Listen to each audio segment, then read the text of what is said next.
ఈరోజు శ్రీమద్ భాగవతము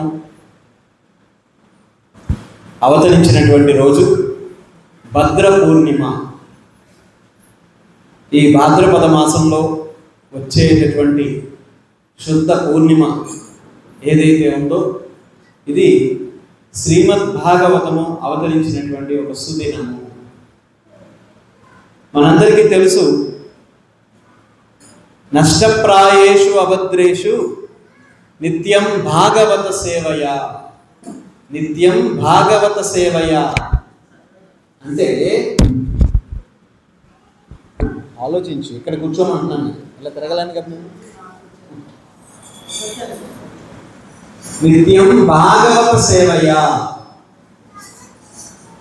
భాగవతాన్ని ఎవరైతే ప్రతినిత్యం సేవిస్తారో అటువంటి వారి యొక్క హృదయంలో అన్ని విధములైనటువంటి అభద్రతలు తొలగిపోతాయి అని ఈ భాగవతమే మనకి తెలియపరుస్తుంది.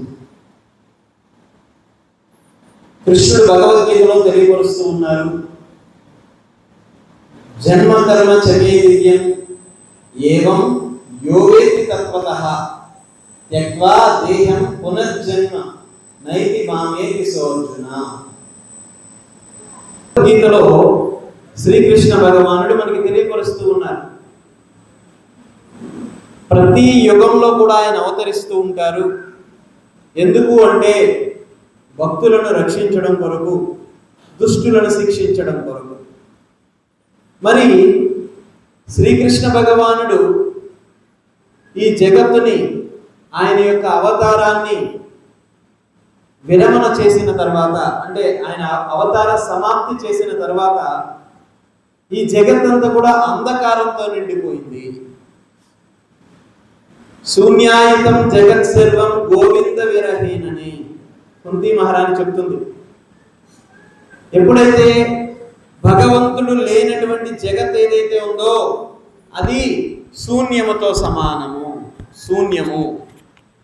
కాబట్టి అటువంటి జగత్తు భగవంతుడు లేకపోతే శూన్యం, చీకటి, అంధకారము. ఎప్పుడైతే శ్రీకృష్ణ భగవానుడు ఈ జగత్తులో ఆయన యొక్క లీల పరిసమాప్తి చేశారో అప్పుడు ఈ జగత్ అంతా కూడా అంధకారంతో నిండిపోయింది. అంధకారము అంటే మన జీవితంలో మనకి వెలుగు ఉంటేనే మనం ఏదైనా చేయగలుగుతాం. వెలుగు లేకపోతే మార్గ నిర్దేశకత్వం లేదు, మనకి ఎటు పోవాలో తెలియదు. అటువంటి సమయంలో భగవంతుడు గ్రంథావతారముగా గ్రంథ రూపంలో ఈ జగత్తులో అవతరించడం జరిగింది. అలా వచ్చినటువంటి అవతారమే శ్రీమద్ భాగవత, భగవంతుని యొక్క శబ్దావతారము అని చెప్పన్నారు. భగవంతుడు శబ్ద రూపంలో అవతరించారు. ఇప్పుడంటే శ్రీమద్ భాగవతం ఈ విధంగా పుస్తక రూపంలో మనకి లభిస్తుంది. కానీ పూర్వం ఇదంతా కూడా వేదములు, అపౌరుషేయములు. ఈ వేద జ్ఞానం అంతా కూడా ఏ విధంగా ఉండేది అంటే శబ్ద రూపంలోనే ఉండేది. శబ్ద రూపంలో ఉంటేనే ఆ గురువు గారు శబ్ద రూపంలో శిష్యులకి ఉపదేశిస్తూ ఉంటే దాన్ని తీసుకునేవారు. అసలు ఇప్పుడు అలా ఉండే పరిస్థితి ఎలా ఉంటుందో ఒకసారి చూడండి. పుస్తకాల రూపంలో రాసి, పరీక్షలు పెట్టి, ఎగ్జామ్స్ పెట్టి, ఉదాహరణకి దీక్ష తీసుకుంటారు భక్తులు. దీక్ష తీసుకునేటప్పుడు పరీక్షలు పెట్టి ఇవన్నీ చేస్తేనే రూల్స్ బ్రేక్ చేసేస్తున్నారు. ఇంకా శబ్ద రూపంలో ఉంటే గురువుని నిందిస్తారు. ఏమంటారంటే, నువ్వెక్కడ చెప్పావు, నాకు నువ్వెప్పుడు చెప్పావు, నువ్వే మర్చిపోయి ఉంటావు, నేనైతే నీకు అలా మాట ఇవ్వలా అంట. అందుకని ఈ భీకరమైనటువంటి పరిస్థితులు ఉంటాయి కలియుగంలో అని చెప్పి భగవంతుడు ఏం చేశాడు, ఈ విధంగా ఈ శ్రీమద్ భాగవతాన్ని లిఖితపూర్వకంగా మనకి అందజేశారు. మనందరికీ తెలుసు, వినాయక చవితి చాలా చక్కగా చేసుకున్నాం. ఆ వినాయక చవితిలో వినాయకుడి యొక్క ప్రాశస్త్యం ఏమిటి అంటే, ఈరోజు మహాభారతం మనం చదువుతున్నామంటే లిఖితపూర్వకంగా రాసింది వినాయకుడే, లిఖితపూర్వకంగా. అందుకని వినేవాడికి, అంటే ఎవరైతే చక్కగా శ్రవణం శుద్ధమైనటువంటి చిత్తముతో చేస్తారో అటువంటి వాడు పుస్తకాల్లో రాయడం కాదు, వాడి యొక్క హృదయం మీద రాసుకోగలుగుతాడు. హృదయం మీద రాసుకోగలుగుతాడు. ఒకసారి వ్యాసుల వారికి వినాయకుడికి ఒక చిన్న పోటీ జరిగిందంట. ఆ పోటీలో అంటే వ్యాసుల వారు అనుకున్నారు ఈ శ్రీమద్ భాగవతం, ఈ మహాభారతాన్ని లిఖితపూర్వకంగా చేయాలి. ఎవరు దానికి సమర్థులు, ఎవరు దాన్ని రాస్తారు, అందరినీ ప్రయత్నం చేశారు. అందులో వినాయకుడు ముందంజలో ఉన్నారు. ఆయన ఒకటే కండిషన్ పెట్టారు, నేను రాస్తాను ఈ మహాభారతాన్ని, కానీ నేను రాస్తూ పోతూ ఉంటాను, మీరు మధ్యలో ఆపడానికి లేదు. వ్యాసమునీంద్రుల వారు అన్నారు, నేను చెబుతూ పోతూ ఉంటాను, నువ్వు మళ్ళా ఒకసారి చెప్పు అనకూడదు. ఆఫ్టర్ ఆల్ మన పరిస్థితి ఎలా ఉంది అంటే, ఎవడో ఫోన్ నెంబర్ చెప్తేనే 10 సార్లు నెంబర్ చెప్పమన్నారు. 9293 ఏది మళ్ళా చెప్పు ఏది 2 4 5 10 అంకెలకు కూడా.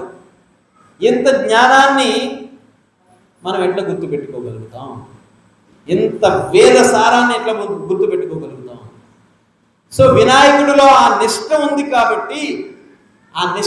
కాబట్టి ఈయన ఒక్కసారి చెప్పాడు, ఆయన ఒక్కసారి విన్నాడు, రాజేసుకున్నాడు అంతే. అందుకే వినాయకుడికి చెవులు ఎందుకు అంత పెద్ద పెద్ద చెవులు ఉంటాయంటే చక్కగా వింటాడు. అందుకని ఎప్పుడైనా వినడం నేర్చుకుంటే. కానీ విచిత్రం ఏంటంటే ఈ కలియుగంలో అందరూ మాట్లాడే వాళ్ళే ఎక్కువ, స్పీకర్సే ఎక్కువ, వినేవాళ్ళు తక్కువ. అందరూ ఉపన్యాసకులు అయిపోతారు. ఎంత జ్ఞానం తెలిస్తే చాలు, ఎంత తెలిసినట్టు ఫీల్ అవుతారు అంతా ఈ కలియుగంలో. అంతా స్పీకర్స్ ఎక్కువైపోతుంటారు అనమాట. అంత వాడికి తెలిసిన జ్ఞానం లేదు, నాలెడ్జ్ లేదు, ఏమీ లేదు. లేకపోయినా సరే అంతా చెప్పడానికి ప్రయత్నం చేస్తూ ఉంటాడు. అందుకే మనందరికీ బాగా బుద్ధి వచ్చేలాగా ఒకడు పుట్టుకొచ్చాడు.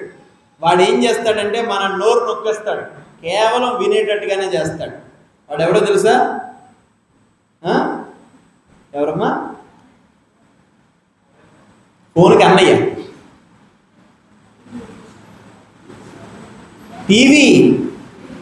టీవీ ఒంటి కొన్న రాక్షసుడు. వాడు ఏం చేస్తాడంటే ఏం చెబితే అది వినాల్సిందే అంతే. టీవీలో ఇది వచ్చిందండి, ఫోన్ అంటే ఇప్పుడు వచ్చింది, కానీ పూర్వం అంతా టీవీయే కదా, టీవీ నుంచే కదా, ఎక్కడేం జరిగినా టీవీ నుంచే కదా తెలుసుకున్నాం. అక్కడ న్యూస్లో ఇది జరిగింది టీవీలోనే కదా, అక్కడ గుళ్ళో ఇది చేశారు టీవీలోనే కదా. అది నిజమా కాదా కూడా వినాం, టీవీలో చెప్పారు, వింటాం అంతే. సో కాబట్టి మనందరికీ మన తగిన శాస్తి జరగాలని ఈ విధంగా మాట్లాడకుండా వినేటట్టుగా చేసేసాడు భగవంతుడు. ఎవరైతే అందుకని అనవసరమైన విషయాలు వింటే మనకు ఉపయోగం లేదు, మంచి విషయాలు వినాలి. మరి ఈ కలియుగంలో జనులు ఈ విధంగా ఉన్నారు. ఇంత సమస్త వేద జ్ఞానాన్ని ఎలా అర్థం చేసుకోగలరు? అందుకని వ్యాసుల వారు ఏం చేశారు? ఒక నిగూఢమైనటువంటి వేద సారమైనటువంటి నిగమ కల్ప తరోర్గలితం ఫలం సుఖముఖ, వేదములు అనేటువంటి ఒక పెద్ద వృక్షానికి కాసినటువంటి ఒక తీయనైన మామిడి పండు లాంటి ఈ శ్రీమద్ భాగవత మహాపురాణాన్ని మనకు అందజేశారు. అది ఎటువంటి పురాణం? ఇది సుఖముఖ. సుఖము అంటే ఏంటి? చిలక కొట్టిన ఫలం, మామూలు ఫలం కాదు ఇది. చిలక కొట్టింది. ఏ చిలక? సుఖదేవ గోస్వామి అనేటువంటి చిలక కొట్టగా మనకు అందింది. మరి దీనిని ఎవరు ఆస్వాదిస్తున్నారు? ముహిరహో భువిభావుకా, ఋషులు, భక్తులు దీన్ని ఆస్వాదిస్తారు. చిలక కొట్టిన జామకాయని ఎవరికైనా ఇస్తే, నాకు ఎంగిలి ఫలం ఇస్తావా, తినేసింది ఇస్తావా అంటాడు. ఎవరు? దాని విలువ తెలియనివాడు. అదే మనం దాని విలువ తెలిస్తే ఆ పండ్లు జామకాయలు అమ్ముకునేవాడి దగ్గరికి వెళ్ళి చిలక కొట్టింది ఏమి ఉంటాయి పండు, ఏమో ఇప్పుడు చిలకలు కొడుతున్నాయో ఎలకలు కొడుతున్నాయో తెలియదు, ఏమో తెలియదు. ఈ మధ్య అటువంటి తింటే ఏదో వ్యాధులు కూడా వస్తున్నాయంట. గబ్బిలేలై కొట్టిన అవి తింటే. కాబట్టి దాని విలువ తెలిసిన వాడు దీన్ని ఆస్వాదిస్తూ ఉంటాడు. అసలు ఈ శ్రీమద్ భాగవతం ఉద్భవించడానికి కారణం ఏమిటి? కృష్ణుడు ఈ జగత్తు నుంచి వదిలి వెళ్ళిపోయిన తర్వాత ఈ జగత్తంతా అంధకారం అయిపోయింది. అంధకారం అయిపోయినప్పుడు నారద ముని ఒక సన్నివేశాన్ని చూశారు. ఆ సన్నివేశం ఏమిటి అంటే, ఒక చోట ఒక స్త్రీమూర్తి చాలా రోధిస్తూ ఉంది. ఆ స్త్రీమూర్తి ఎలా అయిపోయింది అంటే వృద్ధాప్యం అయిపోయింది. వృద్ధాప్యం వచ్చేసింది ఆవిడికి. అయితే ఆ స్త్రీమూర్తి చుట్టూ కొంతమంది ఆవిడ్ని సేవిస్తూ ఉన్నారు, పూజిస్తూ ఉన్నారు. అయినా సరే ఆవిడకి వృద్ధాప్యం వచ్చేసింది. ఆ స్త్రీమూర్తికి ఎదురుగా 2 కుమారులు చచ్చిపోయి పడిపోయి ఉన్నారు. వాళ్ళు ఒక మృత కలేవరాళ్ళ ఉన్నారు. వాళ్ళు ముసలి వాళ్ళు అయిపోయారు. చిన్న పిల్లలే కానీ ముసలి వాళ్ళు అయిపోయారు. అయితే వీళ్ళందరికీ ఒక చెలికత్తె ఉంది. ఆ చెలికత్తె కూడా ముసలిదైపోయింది. ఆవిడ నేను ఇక్కడి నుంచి వెళ్ళిపోతాను అని వెళ్ళిపోవడానికి సిద్ధంగా ఉంది. మన దగ్గర అన్నీ ఉన్నప్పుడే కదా అందరూ మన దగ్గర ఉంటారు. ఏమీ లేనప్పుడు అందరూ టాటా బాయ్ బాయ్ చెప్పేస్తారు. అన్నీ బాగున్నప్పుడే అందరూ వస్తారు. కాబట్టి నారద ముని అక్కడికి వెళ్ళి అడుగుతున్నారు, అసలు మీరెవరు? మిమ్మల్ని ఇంతమంది సేవిస్తున్నారు, మీకు ఎందుకు ఈ వృద్ధాప్యం వచ్చింది? ఆ బిడ్డలు ఎవరు? వాళ్ళు ఎందుకు అలా మృతకలేవరల్లా పడిపోయి ఉన్నారు? వాళ్ళకి ఎందుకు వృద్ధాప్యం వచ్చింది అని అడిగితే అప్పుడు ఆవిడ చెప్తుంది, నా పేరు భక్తి. వాళ్ళిద్దరు పుత్రులు నా కుమారులు. వాళ్ళిద్దరు ఎవరంటే జ్ఞానము, వైరాగ్యము వాళ్ళిద్దరి పేరు. ఆ వెళ్ళిపోతున్నటువంటి ఆవిడ ఎవరంటే మా చెలికత్తె, మా పనావిడి. ఆవిడ పేరేంటో తెలుసా? ముక్తి. ఎందుకు ఇలా జరిగింది అంటే, ఎప్పుడైతే భగవంతుడు ఈ జగత్తుని వదిలి వెళ్ళిపోయాడో భక్తి ముసలిదైపోయింది. నేను భక్తుడినండి. ఎందుకు? ఇక్కడ భగవంతుడు లేకపోతే వేషమా? మా స్టాల్లో మంచి బట్టలు అమ్ముతున్నారు, ఇలా తెల్ల బట్టలు, మంచి ధోతి, మంచి కుర్తా, ఇలా మంచిగా అమ్ముతున్నాం. అవి వేసుకుంటే ప్రయోజనం ఏముందండి చెప్పండి? ఇక్కడ ఈయన ఉండాలి కదా, ఆయన లేకపోతే అవి వేసుకుంటే ప్రయోజనం ఏముంది? చక్కగా తిలకం పెట్టేసుకొని, అచ్చుగుద్దుకొని, ఈ బట్టలు వేసుకుంటే ప్రయోజనం ఏముంది? ఆయన ఉండాలి కదా ఇక్కడ. మరి ఆవిడ అక్కడ అదే జరిగింది. భక్తి ఉంది కానీ ముసలిదైపోయింది భక్తి. ఎందుకు? భగవంతుడు లేడు. ఎప్పుడైతే భక్తి ముసలిదైపోయిందో, భగవంతుడు లేడో మన హృదయంలో, మన జ్ఞానము, మన వైరాగ్యము ఉండి ప్రయోజనం లేదు. మృతకలేవరంతో సమానము ఆ రెండు కూడా. జ్ఞానము లేదు, వైరాగ్యం లేదు. అసలు జ్ఞానం ఉంటేనే వైరాగ్యం ఉంటుంది. ఈ వస్తువు యొక్క ఉపయోగం తెలిస్తేనే దీనిని ఎంతవరకు ఉపయోగించాలి, దీనిని ఎంతవరకు ఉపయోగించకూడదు అది తెలుస్తుంది. ఇది ఎందుకు ఉపయోగించాలనే జ్ఞానం తెలిస్తే దీన్ని ఏ విధంగా మనం వదిలేయాలనే జ్ఞానం కూడా తెలుస్తుంది. ఇప్పుడు కొత్త ఫోన్ కొనుక్కున్నాం. ఈ కొత్త ఫోన్ సంవత్సర కాలం వాడుతాం. తర్వాత ఇది పాతదైపోయింది, మళ్ళీ కొత్త ఫోన్ కొనుక్కున్నప్పుడు ఇది ఏం చేస్తాం? లేదు, నేను అన్ని ఫోన్లు వాడతానని చెప్పి సంవత్సరానికి కొత్త ఫోన్లు కొనుక్కుంటే కొత్త ఫోన్లు అన్నీ అలా పెట్టుకుని కూర్చుంటావా? ఏం చేస్తావు? దీన్ని వదిలేస్తావు కదా. అంటే దీని యొక్క ఉపయోగం ఏమిటి అనే జ్ఞానం తెలిస్తే దీనిని ఎలా వదిలేయాలో కూడా మనకు తెలుస్తుంది.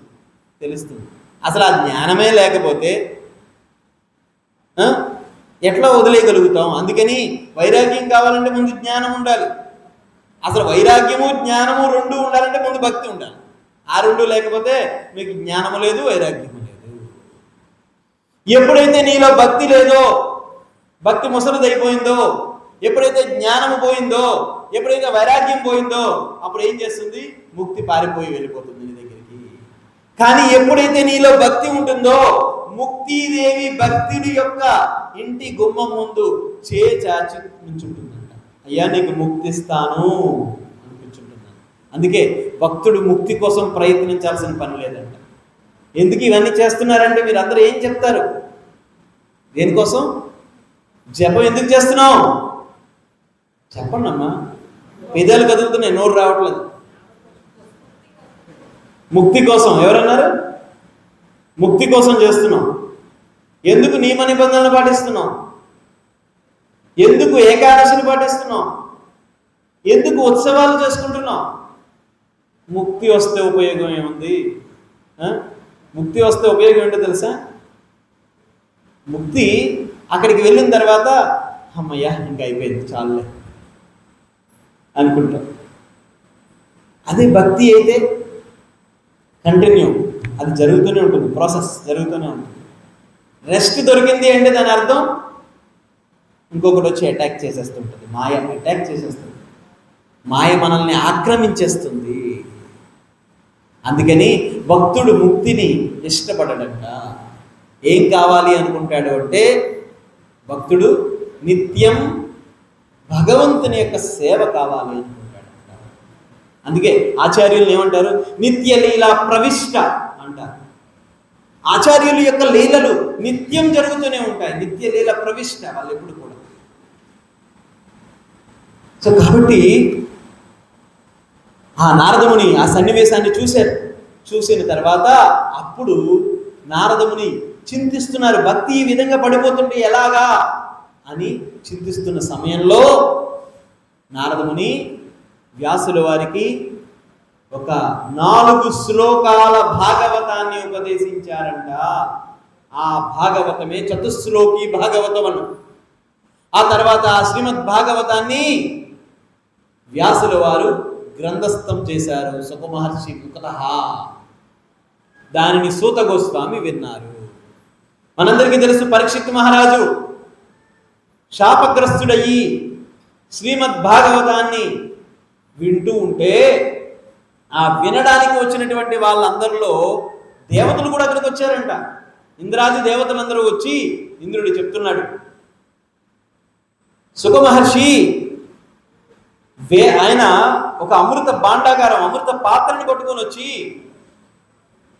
పరీక్షిత్ మహారాజుకి ఈ అమృత కలశాన్ని నేను ఇచ్చేస్తాను, దయచేసి ఆ శ్రీమద్ భాగవతం ఏదైతే ఉందో ఆ శ్రీమద్ భాగవతంతో సమానమైనటువంటి అమృత కలశాన్ని పరీక్షిత్ మహారాజుకి ఇచ్చేస్తాను నేను, మీరు ఆ శ్రీమద్ భాగవతాన్ని మాకు ఉపదేశింపుడు అని దేవతలు అడిగితే పరీక్షిత్ మహారాజు సుఖదేవ గోస్వామి ఇంద్రుణ్ణి, నీకు ఇక్కడ కూర్చునే అర్హత ఇక్కడ కించిత్ కూడా లేదు నీకు. ఎందుకంటే ఆ శ్రీమద్ భాగవతాన్ని నువ్వు అమృతంతో పోలుస్తున్నావు. అమృతంతో పోలుస్తున్నావు. అమృతానికి మించినటువంటిది శ్రీమద్ భాగవతం. అటువంటి కేవలం నీ యొక్క స్వర్గలోకంలో దొరికే అమృతంతో పోలుస్తావా? అందుకని నీకు ఇక్కడ కూర్చొని అర్హత లేదు. శ్రీమద్ భాగవతాన్ని కూర్చొని వినాలంటే అర్హత ఉండాలంట. అర్హత ఉండాలి. మరి అటువంటి అర్హతని మనకి ఆచార్యులు కనిపించారు. నిత్యం భాగవత సేవయా, నిత్యం భాగవత సేవయా. సో కాబట్టి ఈ శ్రీమద్ భాగవతాన్ని ఎప్పుడైతే ఎవరెవరైతే వింటూ ఉంటారో వారి జీవితంలో ఉండే కల్మషాలన్నీ పోతూ ఉంటాయి. అంత గొప్ప మహిమ కలిగినటువంటిది శ్రీమద్ భాగవతం. సూత గోస్వామి, సౌనికాది ఋషులందరూ కూడా ఒక 1000 సంవత్సరాలు యజ్ఞం చేశారట.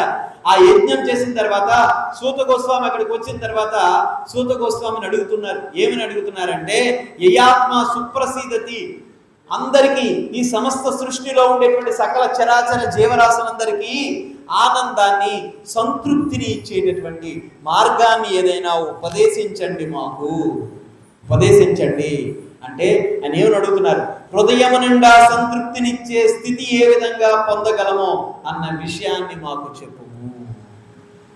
హృదయం నిండా సంతృప్తి కావాలి, అంతే కదా ప్రతి ఒక్కరికి కావాల్సింది. ప్రతి ఒక్కరికి హృదయ సంతృప్తి కావాలి, మనశ్శాంతి కావాలి. ఎలా లభిస్తుంది? సినిమాకి వెళ్తే వస్తుందా? టీవీ చూస్తే వస్తుందా? కొత్త బట్టలు కొనుక్కుంటే వస్తుందా? కొత్త బైక్ కొనుక్కుంటే వస్తుందా? కొత్త కారు కొనుక్కుంటే వస్తుందా? ధనం సంపాదిస్తే వస్తుందా? కోట్ల రూపాయలు మేడల మీద మేడలు కడితే వస్తుందా సంతృప్తి? ఇవన్నీ ఉన్నవాడు ఎవడు ఆనందంగా లేడు. మరి ఎవరికి హృదయం నిండా సంతృప్తి లభిస్తుంది అంటే ఎవరైతే ఆ దేవదేవుని యొక్క నిత్యమైనటువంటి లీలల్ని స్మరణ చేస్తారో, శ్రవణము చేస్తారో, అటువంటి వారికి మాత్రమే సంతృప్తి లభిస్తుంది. అటువంటి వారికి మాత్రమే సంతృప్తి లభిస్తుంది. కాబట్టి ఇక్కడ చెప్తున్నారు, ధర్మం అంటే ఒక వ్యక్తి యొక్క సహజమైనటువంటి వృత్తి, జీవిని యొక్క సహజ వృత్తి కృష్ణుడిని సేవించడమే నిజమైనటువంటి ధర్మము. అదే చెప్తున్నారు, సవై పుంసో పరో ధర్మో, సవై పుంసో పరో ధర్మం అంటున్నారు. ఈ సమస్త జీవుల యొక్క సహజమైనటువంటి ధర్మం ఏమిటి అంటే కృష్ణుడిని హృదయంలో పెట్టుకోవడమే. సవై పుంసో పరో ధర్మో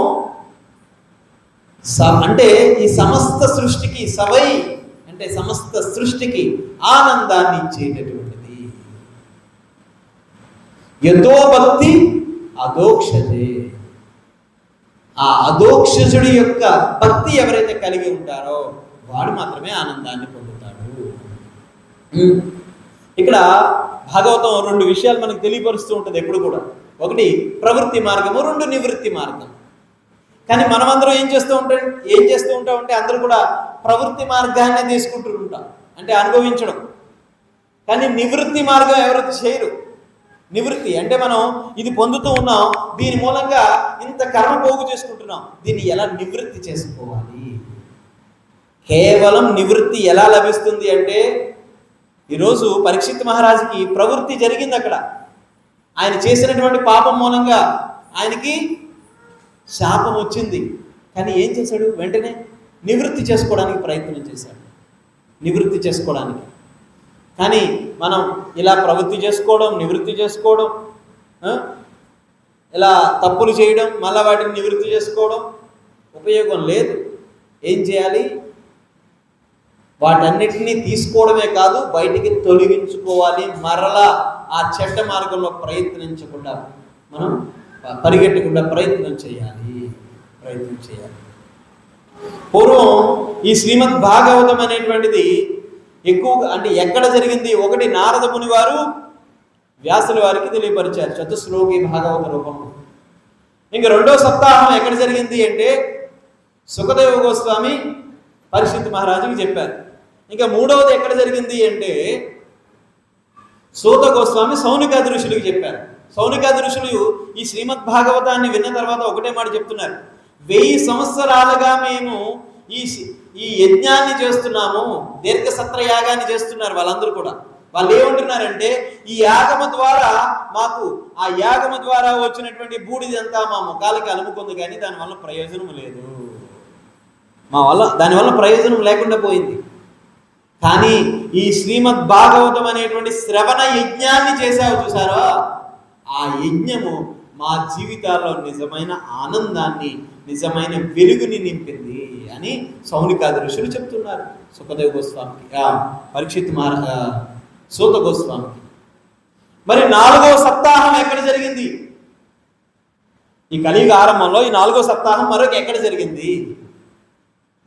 ఎప్పుడైతే ఈ 4వ సప్తాహం జరిగిందో ఆ తర్వాత నుంచి భాగవత సప్తాహాలు జరగడం మొదలుపెట్టాయంట. మొట్టమొదటిసారి ఈ 4వ సప్తాహం. కాలు చాపకూడదు దేవుడి ముందు, కుర్చీలో కూర్చో, కాలు చాపకూడదు, రాసింది చూడండి.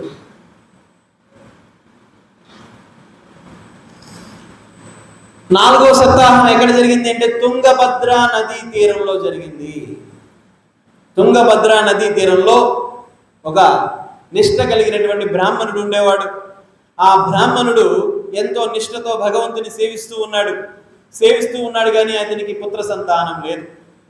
ఆ పుత్ర సంతానం లేకపోవడంతో ఒకరోజు నాకు పుత్రుడు లేడు, ఎందుకు నేను ఇంకా నా ఈ శరీరము, ఎందుకంటే నా వంశ వృద్ధి చెందాలి అని చెప్పి ఇక్కడ నుంచి నేను దూకి చనిపోదామని అక్కడ తుంగభద్ర నది దగ్గరికి వెళ్ళాడు. వెళితే అక్కడ ఒక చెట్టు కింద ఒక సాధువు తపస్సు చేసుకుంటూ ఉన్నారు. సరే ఎలాగో చస్తున్నాం కాబట్టి వెళ్ళేటప్పుడు సాధువు యొక్క అనుగ్రహం తీసుకుందామని సాధువు దగ్గరికి వెళ్ళారు. వెళ్తే ఆ సాధువుని అడుగుతున్నారు, ఎందుకు వచ్చావంటే ఈ నదిలో దూకి చనిపోదాం అనుకుంటున్నాను. ఎందుకు చనిపోవాలి? పుత్ర సంతానం కావాలి, నాకు పుత్రులు లేరు. అని చెప్పి అంటున్నారు. పుత్రులు ఉన్నవాడికి ఎందుకు పుట్టారు అనుకుంటారు, పుత్రులు లేని వాడికి లేరు అంటారు. వివాహం కాని వాడికి అయ్యో నాకు పెళ్లి కావాలి పెళ్లి కావాలి పెళ్లి కావాలంటాడు. పెళ్ళి అయింది వాడికి ఎందుకు పెళ్ళి? పురంధరదాసు ఒక కీర్తనలో చెప్తారన్నమాట ఈ విషయాన్ని. అలా ఈయనకి లేరు అని బాధపడుతున్నాడు. లేరు అని బాధపడుతుంటే సరే నీకు ఒక పుత్ర సంతానం కలిగే ఒక మంచి ఒక సూచన ఇస్తాను. అది ఏమిటంటే ఆయన మంత్రించి ఒక మామిడి పండు ఇచ్చి ఈ మామిడి పండుని నీ భార్యకి తినిపెట్టు, ఖచ్చితంగా సంతానం కలుగుతుంది అన్నారు. ఆవిడికి భగవంతుడు అంటే పెద్ద లెక్కలేదు. భగవంతుడు అంటే లెక్కలేని వాడికి ఇంకా సాధు అంటే భక్తుడు అంటే ఇంకేం లెక్క ఉంటుంది.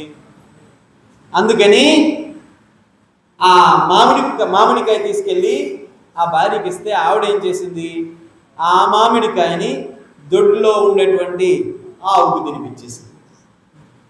తినిపించేసింది మామిడికాయని. ఆ ఆవు మామిడికాయని తినేసింది.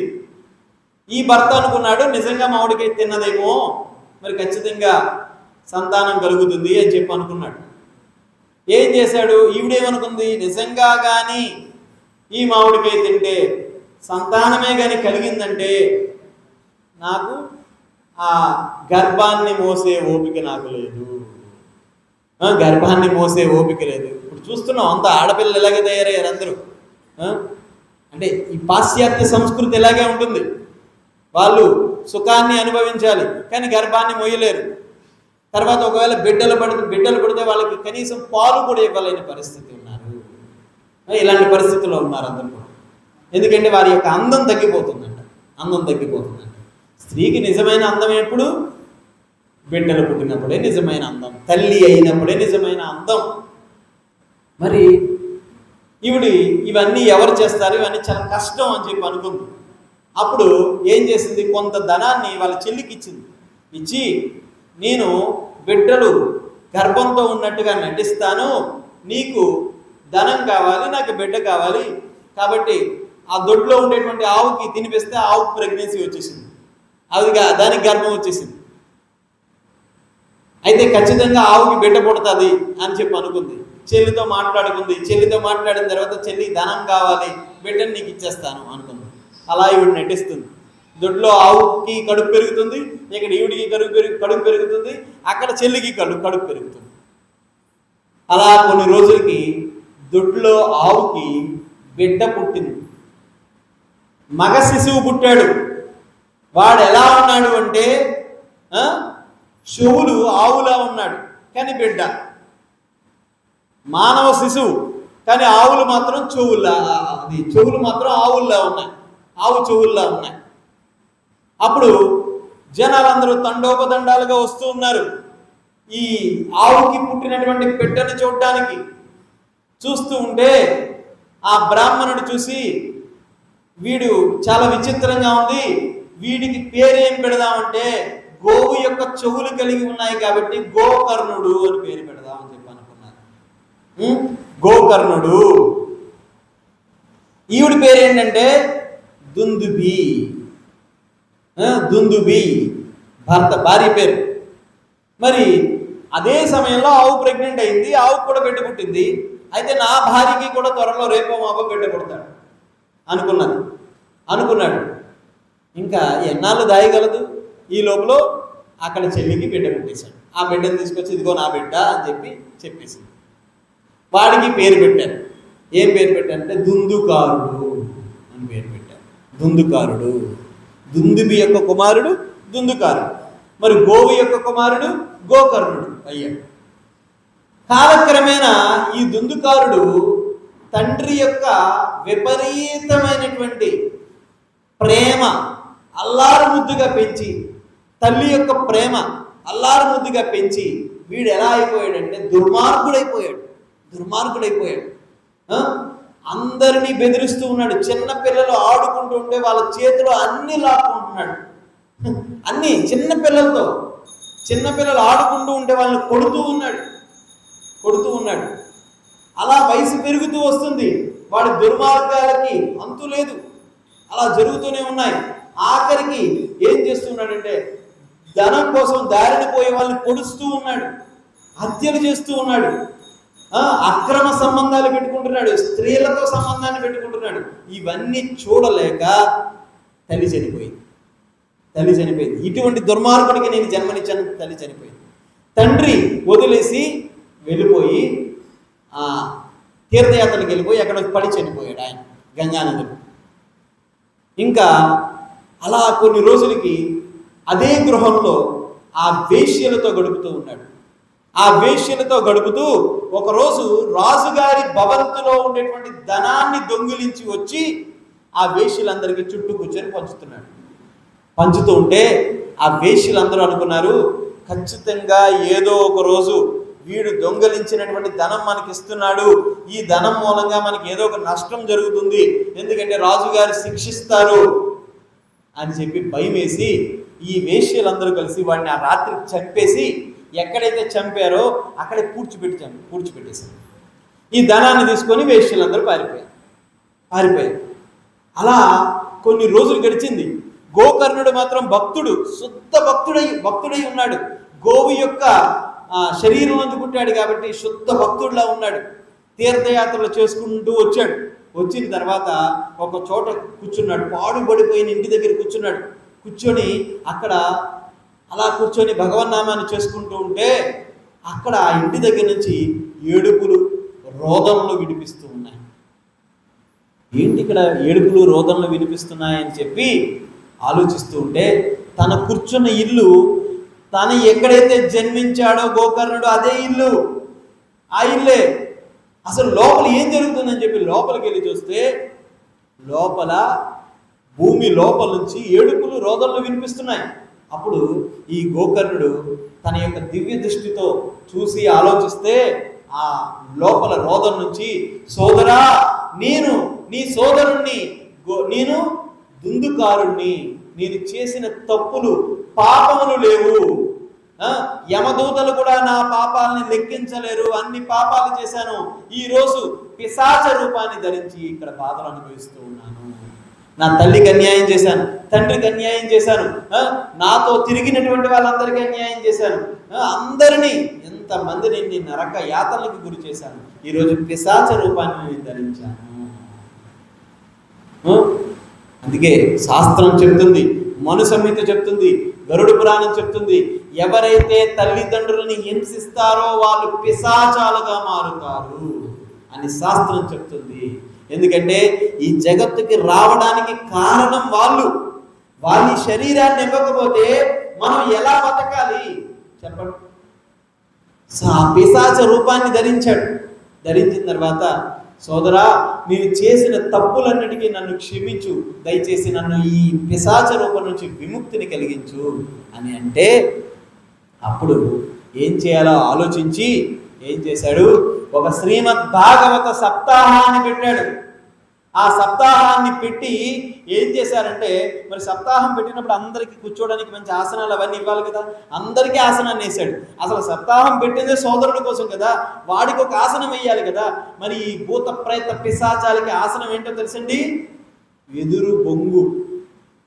అందుకే వెదురుని ఎందుకు పెంచుకోకూడదు అంటారంటే, వెదురుకి రంధ్రాలు ఉంటాయి చూసారా, ఆ రంధ్రాల్లో ఈ భూత పిశాచాలు వెళ్ళి దాక్కుంటాయి. ఇప్పుడు ఫ్యాషన్ కోసం, ఇప్పుడు బాగుంటుంది అందం కోసం వెదురుని ఇంట్లో పెంచుకుంటున్నారు, కానీ వెదురు పెంచుకుంటే దాంట్లో ఇటువంటి నెగిటివ్ ఎనర్జీ అంతా వెదురులో కూర్చుంటుంది. అప్పుడు 7 కణితలు ఉన్నటువంటి వెదురు బొంగుని తీసుకొచ్చి దాని మీద ఈ పిశాచాన్ని కూర్చోబెట్టారు.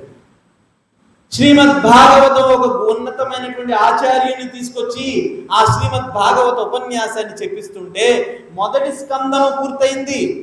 మొదటి రోజు శ్రీమద్ భాగవతము పూర్తయింది.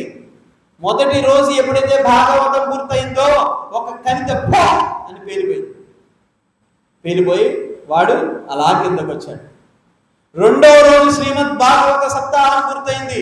రెండవ రోజు అని పేలిపోయింది.